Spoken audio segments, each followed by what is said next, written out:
Suppose I am audible.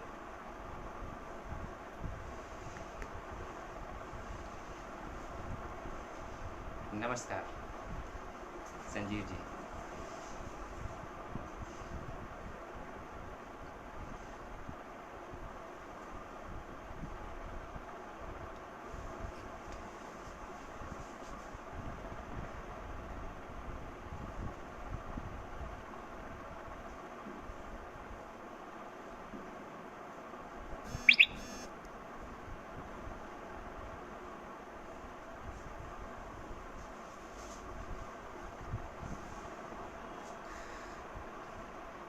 Thank you Krishna ji.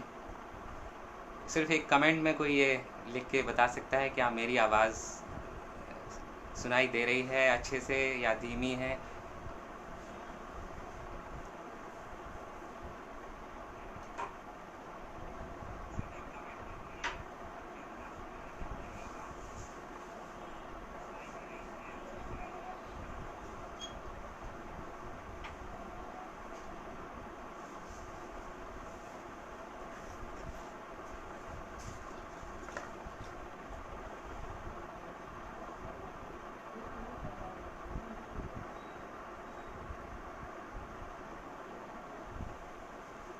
Thank you so much.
धन्यवाद सभी लोगों का।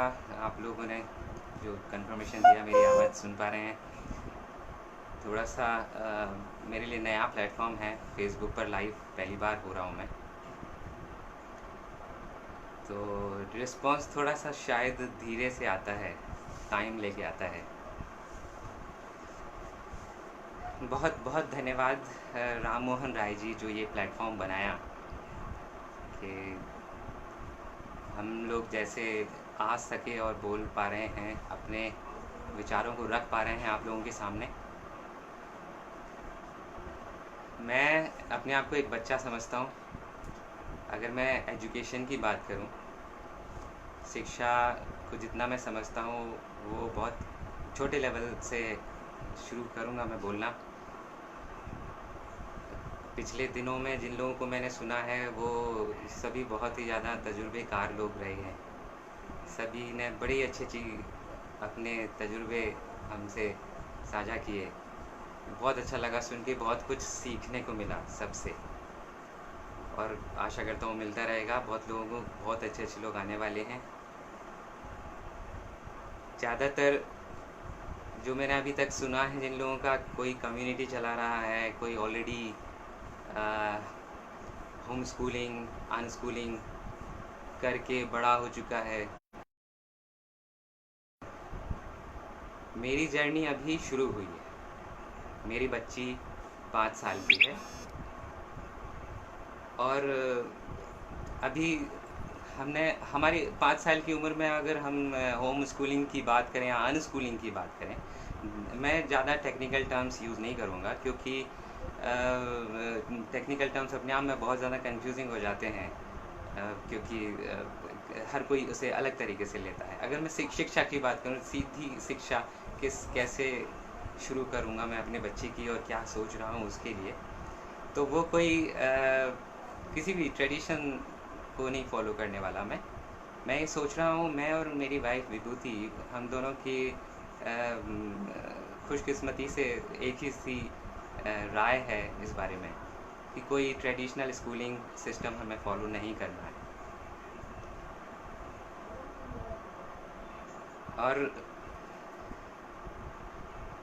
और अगर अनस्कूलिंग या होम स्कूलिंग का नाम लिया जाए तो मैं अपनी दिशा बस बता देता हूँ कि मैं क्या कर रहा हूँ। कोई करिकुलम या कोई सेट सिस्टम को फॉलो ना करते हुए मैं सिर्फ ये देखना चाहता हूँ, समझना चाहता हूँ कि ईरा मेरी बच्ची कैसे सीखती है, उसकी क्या क्यूरियोसिटीज़ हैं, उसकी क्या इच्छाएं हैं, काबिलियत है।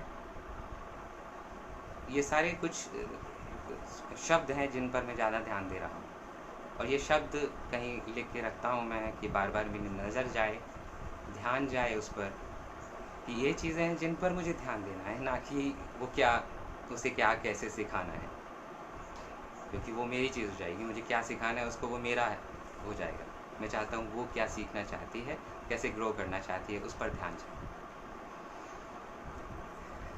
एक बात की क्षमा चाहता हूँ मैं सभी लोगों से यहाँ। सब मैंने देखा कुछ लोगों की इंग्लिश बहुत अच्छी थी, कुछ लोगों की हिंदी बहुत अच्छी थी। मैं बीच में हूँ, ना इधर का हूँ ना उधर का हूँ।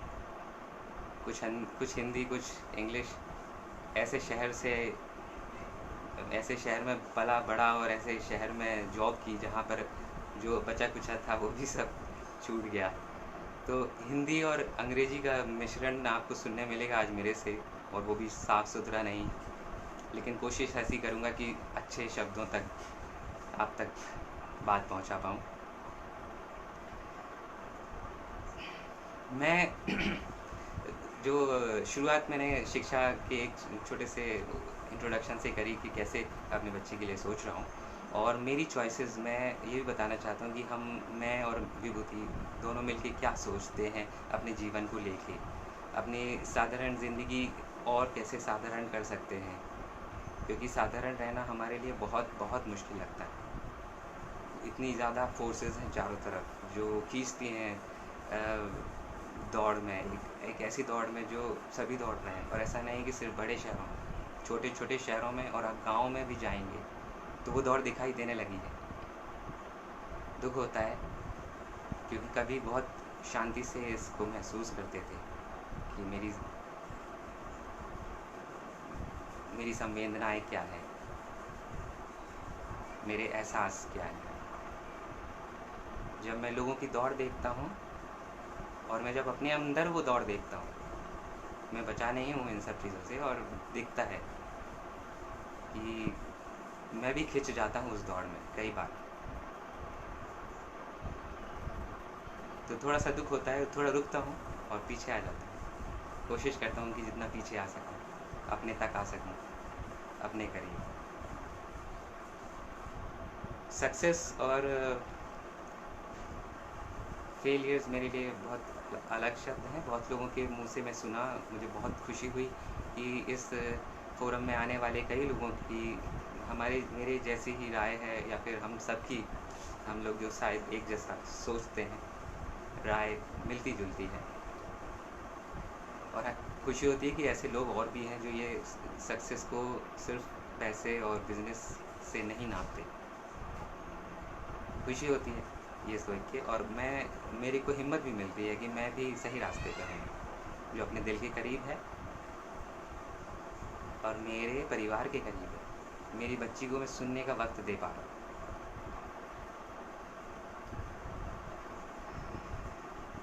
एक पिता होने के नाते एक मैं स्मृति का धन्यवाद करना चाहता हूँ, क्योंकि जब उसने ये मुझे इस बात से अवगत कराया कि इस तरह का कोई फोरम है और मुझे आके अपनी बात रखनी है, तो उसने मुझे याद दिलाया कि मैं एक चीज़ और बता सकता हूँ कि एज पिता होने के नाते क्या कर रहा हूँ अपनी बच्ची के लिए। क्योंकि जिस तरह से हमारा समाज है, बहुत मुश्किल होता है, लोगों के लिए मुश्किल होता है, मेरे लिए उतना मुश्किल कभी नहीं रहा कि या तो जॉब से हट के कुछ सोचना, या घर के लिए सोचना, या बच्चों के लिए, परिवार को अपना पूरा वक्त दे पाना, पूरा नहीं तो जितना वक्त दे पाए वो पूरी तरह से दे पाना, ये बहुत कठिन होता है। मुझे अच्छा लगेगा वो एक्सपीरियंस से शेयर करके, क्योंकि काफ़ी कोशिशें की मैंने और विभूति ने मिलके। ऐसा वक्त आया जब विभूति ने जॉब किया और मैंने पूरी तरह से घर पर टाइम दिया। मैंने सिर्फ घर के 3 घंटे अपने बिज़नेस के लिए रखे और बाकी का टाइम ईरा मेरी बच्ची के लिए रखा, जहाँ उसको नहाना धोना से लेके उसकी पढ़ाई तक। पढ़ाई में सिर्फ इतना कि उसका ध्यान किस तरफ है और मैं क्या सहायता उसकी कर पा रहा हूँ। अगर वो ABCD उठाती है तो उसको अलाउ कर रहा हूँ कि वो चिपकाए, और अगर वो पेन उठाती है तो अलाउ करता हूँ कि वो कहीं ड्राइंग कर पाए। कठिनाई थोड़ी सी होती है जब लोग आसपास के लोगों की नज़र पड़ती है और उनके कमेंट्स आते हैं कि कमेंट्स मेरे लिए आते हैं या फिर मेरी वाइफ के लिए आते हैं कि किसको क्या करना चाहिए। तो थोड़ी सी हंसी आती है कभी, और थोड़ा सा लगता है कि थोड़ा सा मन में थोड़ा सा एहसास भी होता है कि मैं अलग हूँ, अलग रास्ते पे चल रहा हूँ। मुझे थोड़ी दिक्कतें तो आएंगी ही, और उन दिक्कतों के साथ निकल जाने के बाद एक अलग ही मज़ा है। और सबसे ज़्यादा अच्छा तब लगता है जब ईरा के साथ टाइम बिता के उसकी बात सुन पाता हूँ, उसकी बात समझने का पूरा वक्त दे पाता हूँ। 3 साल जब मैं पूरी तरह से जॉब में था, तो मैंने देखा कि मैं अपनी बच्ची को सुबह गुड मॉर्निंग करके जाता था और शाम हो जाती थी लौटते लौटते। वो वक्त नहीं दे पा रहा था मैं अपने परिवार को ही, पूरे परिवार को ही उतना ही वक्त नहीं दे पा रहा था।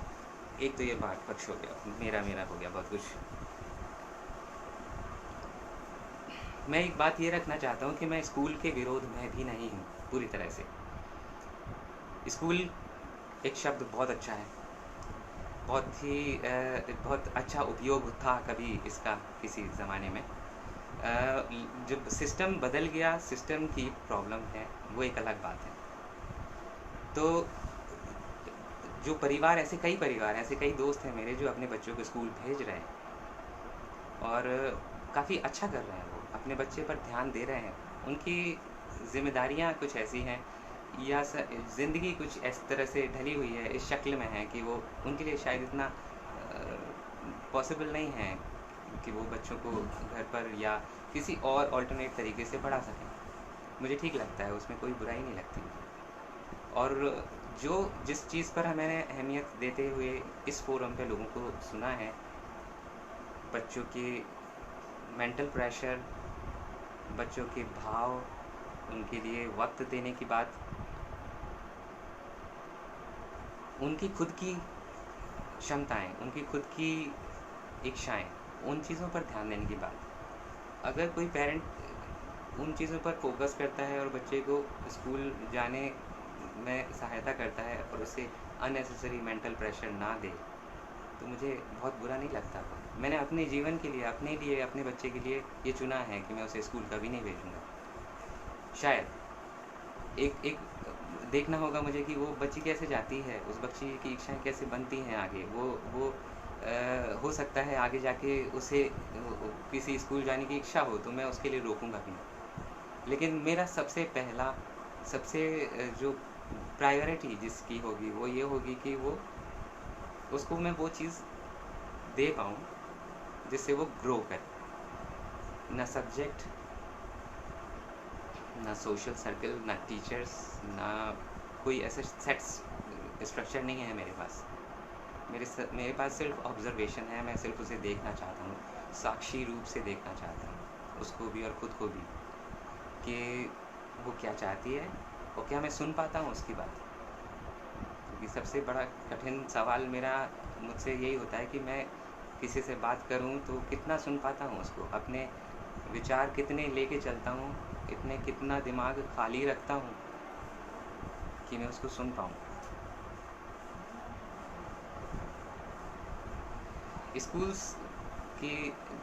स्कूल्स मुझे लगता है कुछ आने वाले वक्त में बदलाव आएगा बहुत। मैं प्रार्थना करता हूँ कि बदलाव आए, क्योंकि एक बहुत बड़ा ऑर्गेनाइजेशन है, बहुत बड़ा सिस्टम है, बहुत दुनिया भर में हर करोड़ों बच्चे स्कूलिंग कर रहे हैं। अगर स्कूल की मदद से ये जो जो भाव हैं हम लोगों के, हम लोग जो थोड़े से बच्चों पर ज़्यादा ध्यान देने की कोशिश कर पा रहे हैं, अगर वो भाव स्कूल तक ले जा सकें, अगर हम कोई ऐसा रास्ता निकाल पाएँ जो जहाँ से स्कूल्स में वो चीज़ लेकर जा पाएँ और बड़े पैमाने पर करोड़ों बच्चों तक वो बात पहुँचा पाएँ जो हम चाहते हैं, जो हम समझते हैं, सेंसिटिविटी, संवेदना की, तो शायद बहुत बहुत दिल को तसल्ली मिलेगी मेरे। सिर्फ एक इच्छा से बात बनती नहीं है, मुझे पता है, लेकिन इच्छा फिर भी है और कोशिश करेंगे जो भी हो पाएगा। और खोजेंगे ऐसे लोगों को, ऐसे स्कूलों को जो इस कार्य में हमारी मदद कर सकते हैं। कभी कभी इस बात का ख्याल आता है दिल में कि इस धरती पर मैं क्यों हूँ, मेरा एग्जिस्टेंस इस धरती पर क्यों है। भगवान, ईश्वर, अल्लाह, वाहेगुरु, ये जो शक्तियाँ हैं क्या हैं, मेरी परिभाषा के परे हैं। धरती पर इन्होंने मुझे क्यों लाए, ये मुझे क्यों लेकर आए इस धरती पर, इसका जवाब भी नहीं है, लेकिन सवाल हमेशा रहता है। और इस सवाल से मेरे अंदर एक दिशा मिलती है, मुझे हमेशा सुधार मिलता है, मेरी सोच का, मेरे विचार सुधरते हैं। जैसा कि मैं सोचता हूँ कि एक ऐसी दिशा मिलती है जहाँ मैं एंथुजियास्टिक होकर बढ़ सकता हूँ, पैशन के साथ बढ़ सकता हूँ। ये रियल पैशन फील होता है जब मैं इस बात पर आता हूँ कि मेरा इस धरती पर आना क्यों हुआ।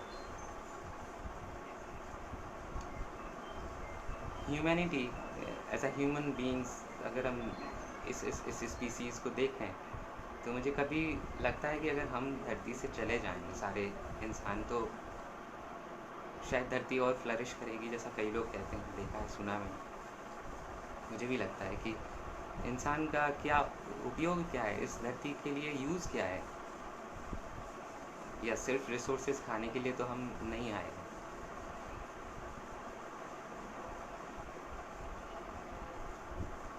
कुछ लोग कह गए हैं बहुत कुछ इस बारे में, मैं अभी यहाँ पर नहीं करूँगा, लेकिन ये सिर्फ सवाल रखना चाहता था यहाँ कि हम इस बात पर बार बार आ पाएँ कि हमारा इस धरती पर क्या यूज़ है, हम क्यों आए इस धरती पर।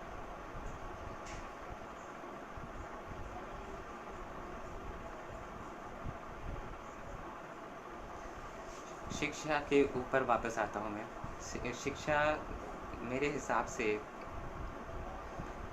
मैंने अपना एक सिस्टम बनाया है, सिस्टम अपना एक क्या कहना चाहिए, एक तौर तरीका है मेरा, जिससे मैं अपने आप को याद दिलाता हूँ कि शिक्षा क्या है। क्योंकि स्कूल जैसा अभी है, या जैसा मैंने स्कूलिंग किया, जैसा वो था, मुझे कभी पसंद नहीं आया, और मुझे कभी वो तौर तरीका पसंद नहीं आया सब्जेक्ट समझने का, पढ़ने का, और उसके हिसाब से आगे बढ़ने का। तो शिक्षा का मैंने अपना एक सिस्टम बनाया हुआ है जो मैं आप लोगों के साथ शेयर करना चाहता हूँ। कि मैं क्या सोचता हूँ शिक्षा क्या है। मेरे हिसाब से शिक्षा 4 चीज़ों में विभाजित की गई है मेरे द्वारा, और मैं बताता हूँ।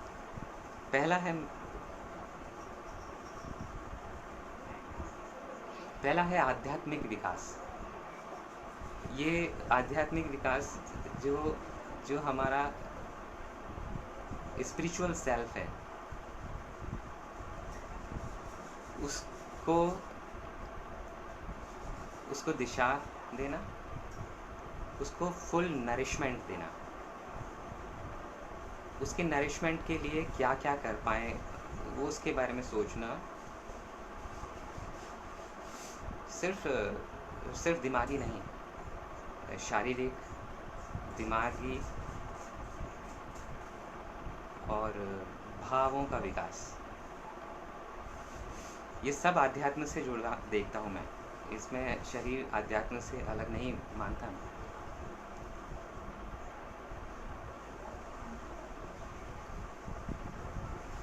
दूसरी चीज़ है स्वास्थ्य। मैंने जितना अभी पढ़ा, जितना स्कूलिंग करी, अपना इंजीनियरिंग किया, लेकिन कहीं मैंने कभी अपने स्वास्थ्य के बारे में नहीं पढ़ा। स्वास्थ्य के बारे में मुझे कोई जानकारी है ही नहीं। जैसे जो बस मेरे पिताजी ने जो किताबें खरीदी थी और उन्होंने पढ़ा था कि नेचुरोपैथी कैसे करते हैं, उन्होंने मेरे साथ बच्चों के साथ एक्सपेरिमेंट्स किए, हम लोगों ने बहुत कुछ उस पर कोशिशें करी, बस उतनी ही सीमित रही हमारी। उसके बाद मुझे जब थोड़ा सा पढ़ने का उत्साह जागा तो मैंने थोड़ा बहुत किया, पर बहुत लिमिटेड है, बहुत बहुत सीमित है ये सब। शिक्षा, स्वास्थ्य की शिक्षा इतनी ज़रूरी लगती है मुझे, जो पूरी तरह से गायब है स्कूलिंग सिस्टम में। हम बायोलॉजी पढ़ते हैं लेकिन स्वास्थ्य नहीं समझते। हम ये नहीं जानते कि खाना क्या है, भोजन क्या है, भोजन के प्रभाव क्या है। मुझे 1000 लोग मिलते हैं, 1000 तरीके के उपदेश दे के चले जाते हैं। मुझे खुद ये और कंफ्यूज हो जाते हैं कि भाई आज क्या खाना था, क्या नहीं खाना था, अगर तबीयत ठीक नहीं है मेरी तो ऐसे इन चीज़ों पे मुझे बहुत ध्यान देने की ज़रूरत है। और अभी खुशकिस्मती से मेरी बच्ची 5 साल की है और वो बढ़ रही है आगे, तो मैं उसके साथ साथ सीखना चाहता हूँ। मैं खुद भी सीखूँगा, उसको रिसोर्सेज ला के दूँगा कि भाई वो भी सीख पाए कि उसका स्वास्थ्य उसे कैसे संभालना है, सुधारना है और मेंटेन करके रखना है। फिर स्वास्थ्य में ये कहना चाहूँगा, स्वास्थ्य सिर्फ शारीरिक स्वास्थ्य नहीं, यहाँ पर मैं मानसिक स्वास्थ्य की भी बात कर रहा हूँ और भावों की, इमोशंस की भी बात कर रहा हूँ, फीलिंग्स की भी बात कर रहा हूँ। शारीरिक स्वास्थ्य तो शायद फिर भी हम थोड़ा बहुत समझते हैं, मानसिक और भावों की बात बहुत मुश्किल है समझना। भावों को बस में रखना भी बहुत मुश्किल है।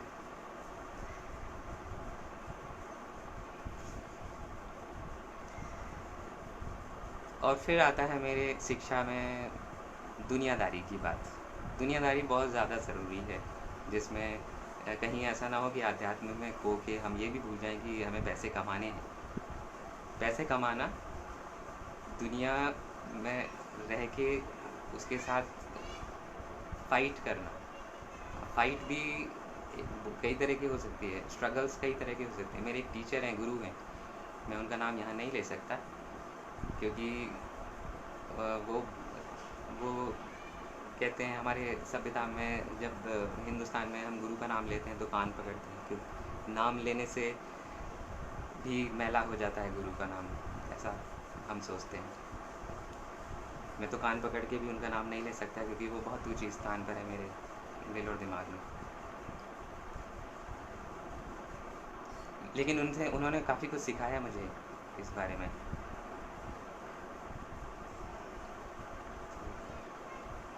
मैं दुनियादारी की बात कर रहा था कि कमाना कैसे है, कमाने की जो शिक्षा है बच्चे को देना, कि कैसे इस धरती पर रहना है, और फाइट उस समाज से। फाइट का मतलब एक बहुत छोटी लेवल की फ़ाइट होती है, हम मच्छर से भी लड़ते हैं, हम खुद से भी लड़ते हैं, हम दुनिया से तो लड़ते ही रहते हैं रोज़ाना। लेकिन क्या है, हम लड़ाई नहीं कहना चाहिए, उसका दूसरा मुझे हिंदी शब्द बहुत अच्छा मिल नहीं रहा है, स्ट्रगल अगर कहें तो स्ट्रगल का क्या हम लेवल चेंज कर सकते हैं। जिस लेवल पर परेशानी है, जिस स्तर पर हमारे पास कोई दिक्कत आती है, जिस स्तर पर हमारे कोई विघ्न आता है, क्या हम उससे ऊपर उठ के उसका सामना कर सकते हैं? उसके लिए कैसे तैयार किया जाए एक बच्चे को? कंपटीशन एक जो शब्द बना दिया गया है वो मैं उसके खिलाफ हूँ। कंपटीशन की ज़रूरत नहीं है, अपने आप को निभाने की ज़रूरत है और अपने आप को आगे बढ़ाने की ज़रूरत है। किसी से आगे निकलने की ज़रूरत नहीं है, हर किसी को साथ लेके हर किसी को आगे बढ़ाने की ज़रूरत है। और अगर ये भाव आ जाता है तो बड़ा दिल को खुशी होती है और हम सबको लेके साथ चलते हैं, तो वो कंपटीशन नहीं बट फाइट फिर भी है। फाइट जो मैं देखता हूँ, मेरे अंदर फाइट क्या है, मेरे अंदर सबसे बड़ी फाइट मेरे अंदर मेरे से खुद से ही है। वो भाव कि मैंने बहुत कुछ सेक्रीफाइस किया, सेक्रीफाइस छोटे स्तरों पर सेक्रीफाइस, छोटी छोटी चीज़ें सेक्रीफाइस करते हैं। हमने सबसे पहले जॉब सेक्रीफाइस किया। सब लोग, मेरे उम्र के सारे लोग अच्छी जॉब्स में बहुत अच्छा पैसा कमा रहे हैं, तो वो एक स्ट्रगल आता है कई बार, परिवार से भी आता है। परिवार को भी लगता है कि मैं उतना नहीं अर्न कर पा रहा हूँ जितना कि मेरे सहपाठियों ने कर पा रहे हैं। तो एक सबसे बड़ा स्ट्रगल ये होता है, लेकिन उस स्ट्रगल से निकलना बहुत आसान है सिर्फ याद करके। अब ये सक्षम मैं हो पाया हूँ काफ़ी प्रैक्टिस करने के बाद, और क्योंकि एक वक्त था जब जॉब कर ली, पैसे कमा लिए, पर वो खुशी तो नहीं मिल पाई जिस खुशी की तलाश में हम रहे थे। आज एक स्टेबल लाइफ है, आज एक तरीके से मैं उतना कमा रहा हूँ जितने से घर चलता है और जितने से मेरी बच्ची का एजुकेशन हो सकता है, उसकी शिक्षा पूरी तरह से कर सकता हूँ। जितना स्कूल की फ़ीस होती उससे शायद थोड़ा सा ज़्यादा मैं उसके ऊपर खर्च कर पाऊँगा। फ़ीस देने की ज़रूरत नहीं है, उसके घर में हम वो सारी चीज़ें, या घर में या समाज में या उसके बाहर भेजने के लिए वो पैसा खर्च किया जा सकता है। बस उतना ही तो चाहिए, और क्या चाहिए? खाने पीने के लिए चाहिए। तो लेकिन फिर भी उसके बावजूद ये मन को एहसास दिलाना बहुत आसान है क्षणों में, लेकिन फिर वापस आती है वो दुविधा, वापस वो स्ट्रगल देखने को मिलती है मुझे बार-बार, और उस स्ट्रगल से निकलना होता है। लेकिन इस स्ट्रगल में आना और उस स्ट्रगल से निकलना, ये जो फ़ाइट है, मैं इस फ़ाइट की बात कर रहा था शुरुआत में। और इस फ़ाइट की ट्रेनिंग, क्योंकि मुझे लगता है बहुत लोग इसी युद्ध में, इसी असमंजस में रह जाते हैं। बहुत लोगों को डिप्रेशन में आते भी इसीलिए देखा है। इससे निकल पाना, हर बच्चे को सिखाना कि ये कैसे डील करना है, उसके भाव कैसे सुनना है, उसके दिल की बात उसको कैसे सुनना है, ये उसको मेरे ख्याल से वो उन्हें आता है। हम लोग उन्हें भुलाने की पूरी कोशिश करते हैं। तो ये उनको बार-बार उनको बस मदद करते रहना कि वो सुनते रहें अपनी बात। और मैं, विभूति, हम दोनों मिलके अपनी बच्ची को जितना सपोर्ट कर सकते हैं कर सकते हैं, लेकिन हमारा भी एक लेवल है, हमारा भी एक स्तर है। हम गलतियाँ करेंगे, हम बहुत गलतियाँ करेंगे। मैं देखता हूँ अभी भी मैं कोशिश करता हूँ, लेकिन उसके बावजूद मुझे दिखता है कि मैं पूरी तरह से ट्रूथफुल नहीं हूँ, पूरी तरह से सच्चा नहीं हूँ अपनी बच्ची के लिए।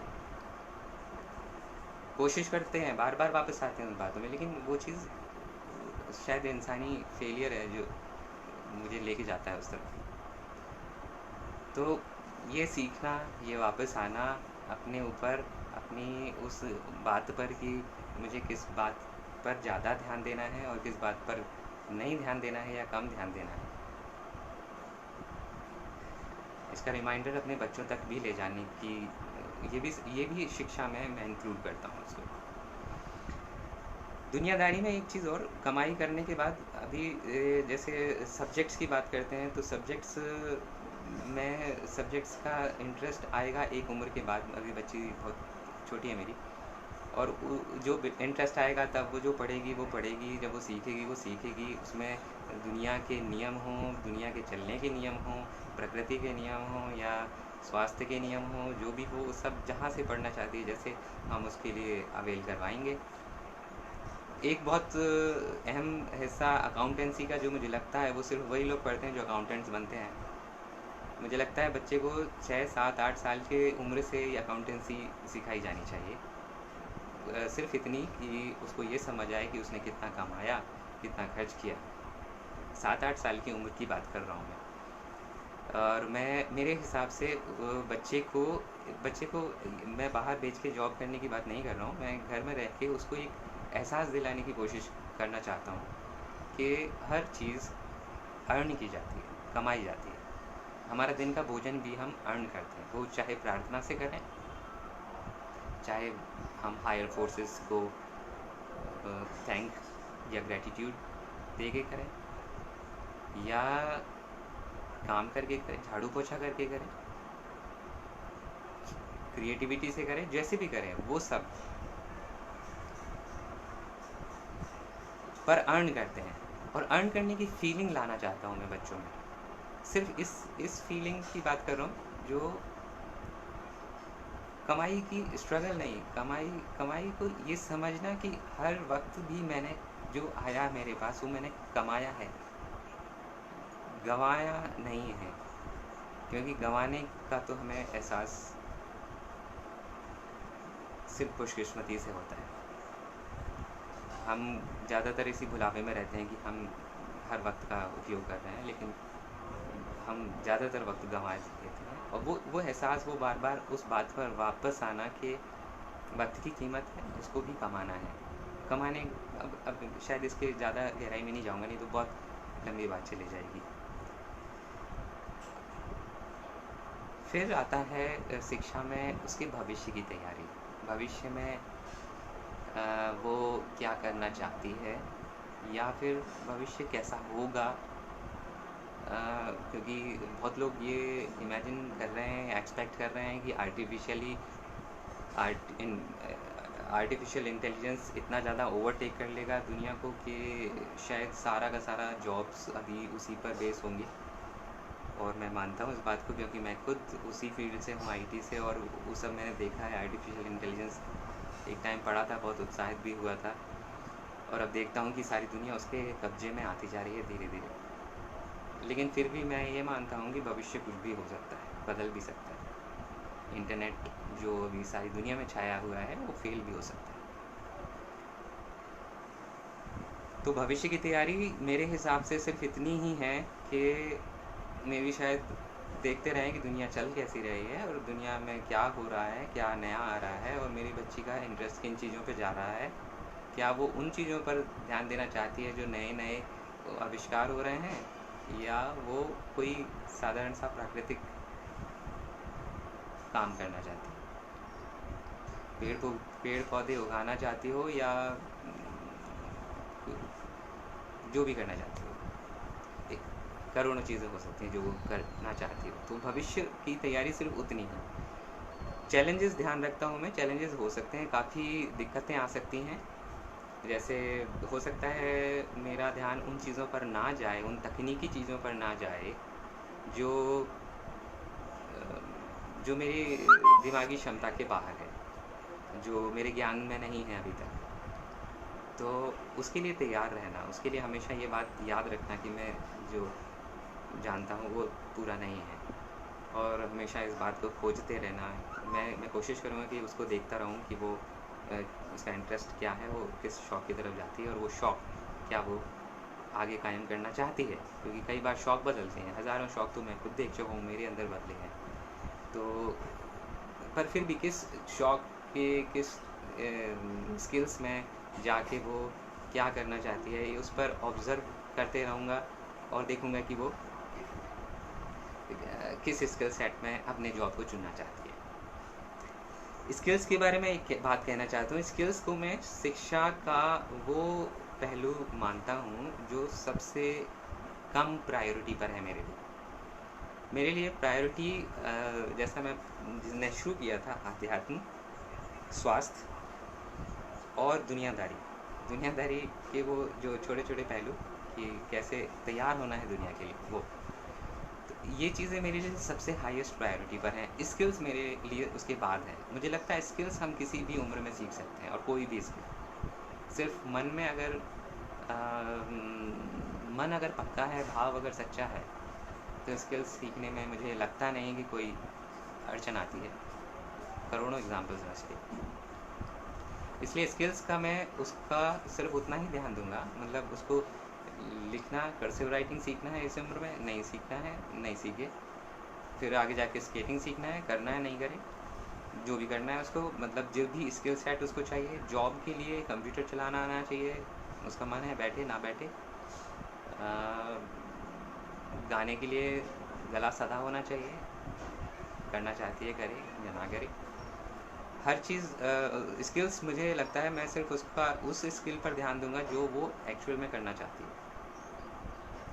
जो मुझसे वो कहेगी कि पापा करना है, मैं क्या करूँ, तो मैं उसकी मदद करूँगा, ढूंढूंगा उसके लिए क्या करूँ।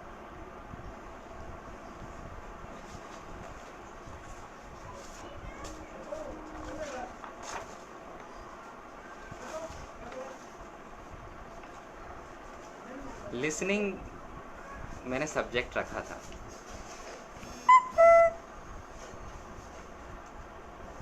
एक किताब है जिसका नाम ही है सेक्रेड आर्ट ऑफ लिसनिंग। कभी मेरे हाथ किसी ने मुझे थमा दी थी, किसी ने गिफ्ट की थी, और मैंने उसको कई बार पढ़ चुका हूँ अभी तक। तो बहुत ही ज़्यादा मेरे लिए उपयोगी रही वो किताब। मुझे लगता है अभी तक मैं जो बात कर रहा था वो मैं अपने बच्चे को सुनने की ही बात कर रहा था, और वो उसको एनहांस करना, उसको और आगे मुझे अपनी क्षमता बढ़ाना कि मैं कैसे और सुन सकता हूँ अपने बच्चे को। यही है मेरा ओवरऑल ध्यान देने का एक सब्जेक्ट।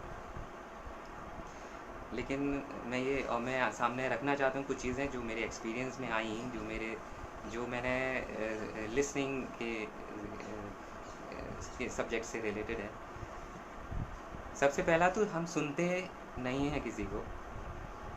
मैं जब भी बैठता हूँ वार्ता सुनने के लिए भी, जब भी मैं किसी की वार्ता सुनने के लिए बैठता हूँ, मेरे दिमाग में पहले से बहुत सारे आइडियाज़ होते हैं। मेरे दिमाग में सब कुछ बना हुआ होता है। मुझे ये अच्छा बोलेगा नहीं बोलेगा, कपड़े कैसे पहने हैं, बैकग्राउंड कैसा है, बोलने के तरीका क्या है, हर चीज़ पर मेरी नज़र होती है। शब्दों पर भी नज़र हो जाती है। शब्दों पर नज़र हो जाना भी, नज़र या फिर कान हो जाना, यानी सुनाई देते हैं शब्द, वो कोई बड़ी बात नहीं है। फिजिकल एक्शन है, ये फिनोमेना है।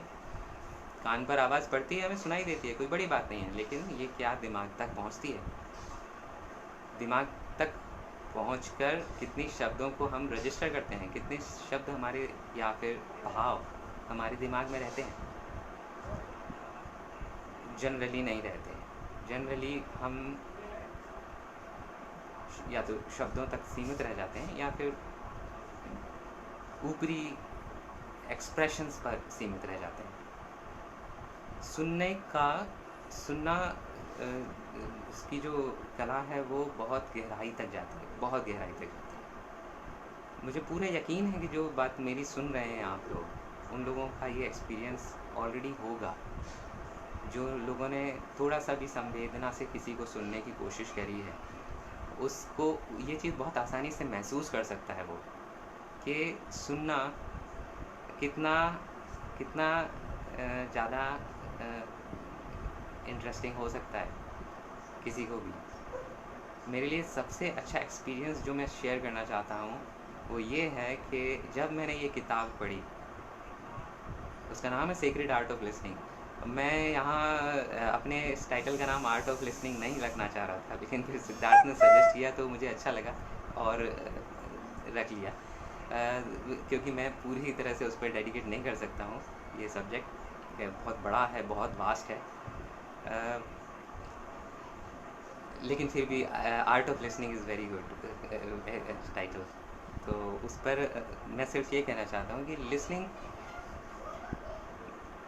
का जो मेरा एक एक्सपीरियंस शेयर करना चाहता हूँ, जो इस किताब को पढ़ने के बाद मैंने ट्राई किया और सबसे पहले अपने अंदर उसके सारे जो उथल-पुथल है सारी देखी। बहुत इंटरेस्टिंग रहा वो। और मैं चाहता हूँ कि आप सब लोग को, जिन लोगों ने ट्राई किया है इज़ वेरी गुड, जिन लोगों ने ट्राई नहीं किया है वो ट्राई करें, और जिन लोगों ने ट्राई कर लिया है वो बार-बार ट्राई करें। मैं भी करूँगा।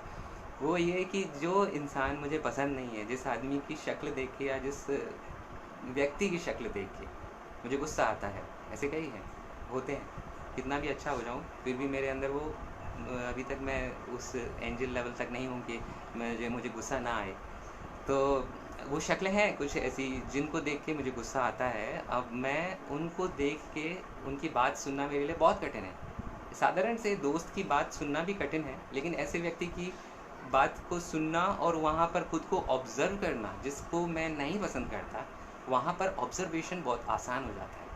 क्योंकि वहाँ पर रिएक्शन बहुत ज़्यादा होता है बॉडी के अंदर। तो वो जो रिएक्शन है वो उनका ऑब्ज़र्व करना आसान हो जाता है, और वहाँ पर ऑब्ज़र्वेशन ही तो चाहिए एक अंदर के ट्रांसफॉर्मेशन के लिए। तो ये मैं सजेस्ट करूँगा कि लोग ट्राई करें उन लोगों के पास जाके जिन लोगों से उन्हें थोड़ा रिएक्शन होता है, थोड़ा ज़्यादा, जैसा भी जिनके पास जाना मुश्किल होता है, उनको सुनना। मेरा एक ग्रुप है जहाँ हम लोग अक्सर मिलते हैं, वहाँ पर हम लोग आपस में शेयर करते हैं बहुत सारी चीज़ें, और कई बार हम लोग बाहर के लोगों से भी मिलते हैं और इसी तरह से अपने जो एक्सपेरिमेंट्स हैं उनको शेयर करते हैं। तो ऐसे कई लोग आते हैं जिनकी बात बिल्कुल पसंद नहीं आती मुझे लगता है जैसे वो जैसे कि शायद वो सच ना बोल रहे हों, झूठ बोल रहे हैं, वो जो कह रहे हैं वो सही नहीं है। तब मुझे फिर तब ये बात याद आई, अगर जैसे कि मुझे उनको सुनना है, वहाँ पर मैं उनके शब्दों पर ध्यान नहीं देता। वहाँ पर मैं फिर ये देखता हूँ कि उसके अंदर ये भाव है क्यों, और ये दिमाग अगर सोचने लग जाए कि उसके अंदर ये भाव है क्यों, वो भी एक बहुत कठिन परिस्थिति है किसी को सुनने की।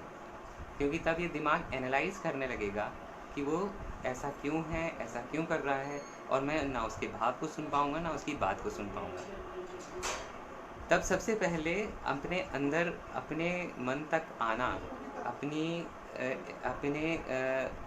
तक आना, मेरे ख्याल से और कुछ मुझे कहने की ज़रूरत नहीं है, सिर्फ अपने तक आना, अपने जितने करीब आ सकते हैं उस पर आना, और उसके बाद स्थिरता से उसकी तरफ देखना कि वह क्या भाव रखता है, उसका क्या इंटेंशन है। इंटेंशन एक बहुत बहुत उपयोगी चीज़ है जिस पर हम फोकस कर सकते हैं किसी को सुनने के लिए। जैसे ही इंटेंशन तक हम पहुंचते हैं किसी के, वैसे ही सुनने की क्वालिटी बदल जाती है और हम उस इंसान को इतनी गहराई से सुनने लगते हैं। मैंने देखा है, मैं जिसको देख के मेरे अंदर रिएक्शंस आते हैं, उस इंसान को देख के मैं बहुत अच्छे से उसकी बात समझ रहा था, बहुत अच्छे से उसको सुन पा रहा था और रिलेट कर पा रहा था और एग्री कर रहा था। मेरे को इस बात की कोई परवाह नहीं थी कि वो झूठ बोल रहा है कि सच। और ना सिर्फ मेरे अंदर एक क्वालिटी का चेंज आता है, बल्कि उसके अंदर भी एक क्वालिटी का चेंज आता है जिसको मैं सुन पा रहा हूँ। लिसनिंग इसलिए बहुत इम्पॉर्टेंट फैक्टर है, और शिक्षा के लिए मुझे लगता है सबसे ज़्यादा ज़रूरी है। मैं अपने घर में अपनी वाइफ की बात कितनी सुन पाता हूँ, मेरी बच्ची की बात कितनी सुन पाता हूँ, कितने बार मेरे दिमाग में एक सेट आइडिया होता है ये गलत है, और मुझे कहने के बाद होश आता है कि उसको क्या पता मेरी बच्ची को कि वो गलत है, और उसको मैं कैसे समझाऊं या कैसे उसके एहसास तक इस बात को लेके जाऊं कि ये गलत है, कुछ गलत है तो गलत क्यों है। कई बार वो खुद मुझसे पूछती है कि ये गलत है कि नहीं है, ये क्या है। तब मुझे ज़्यादा एहसास होता है कि उसकी मासूमियत कितनी ज़्यादा मासूम है वो, कि उसको अभी मैं अपनी उस पर वो थोप रहा हूँ अपना गार्बेज, अपना कूड़ा जो दिमाग में इकट्ठा कर रखा है मैंने।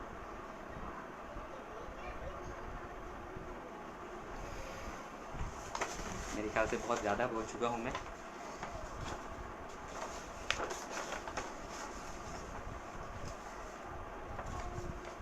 मैं अपनी बात यहाँ ख़त्म करना चाहता हूँ और देखना चाहता हूँ। मैं कमेंट्स बहुत सारे देख नहीं पाया हूँ।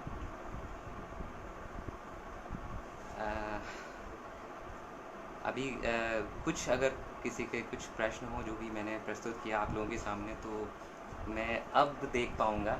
मैं बहुत सारे मैसेजेस हैं जो मैं आराम से पढ़ूँगा शायद। क्षमा किया करें मैं उन पर ध्यान न दे पाया हूँ तो।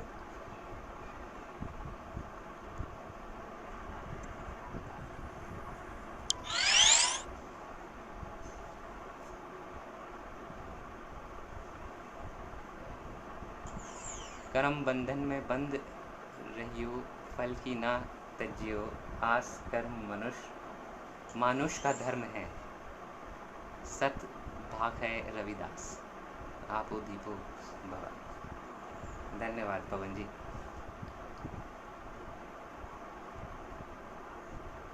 कुछ पलों का इंतज़ार करूँगा मैं, और अगर कोई सवाल है तो मैं कोशिश करूँगा। मुझे बहुत कम अनुभव है हर चीज़ का, किसी भी चीज़ का। कोशिश करूँगा सवाल को मैं एड्रेस करता हूँ, कुछ बात करता हूँ उस पर।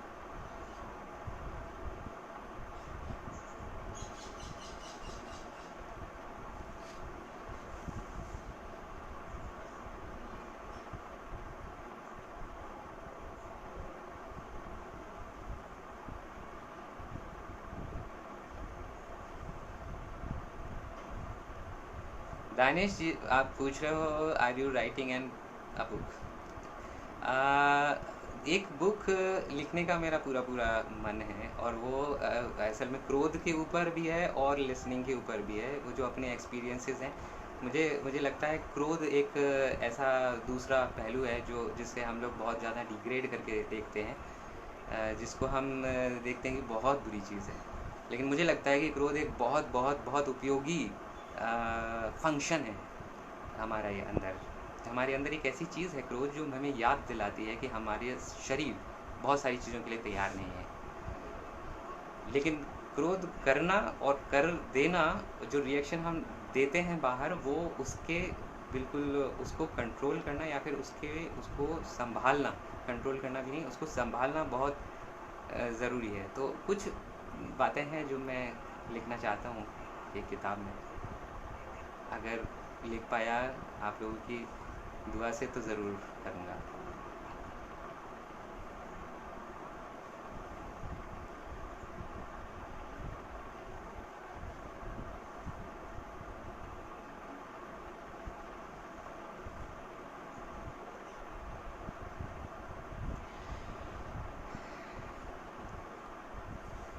Thank you everyone.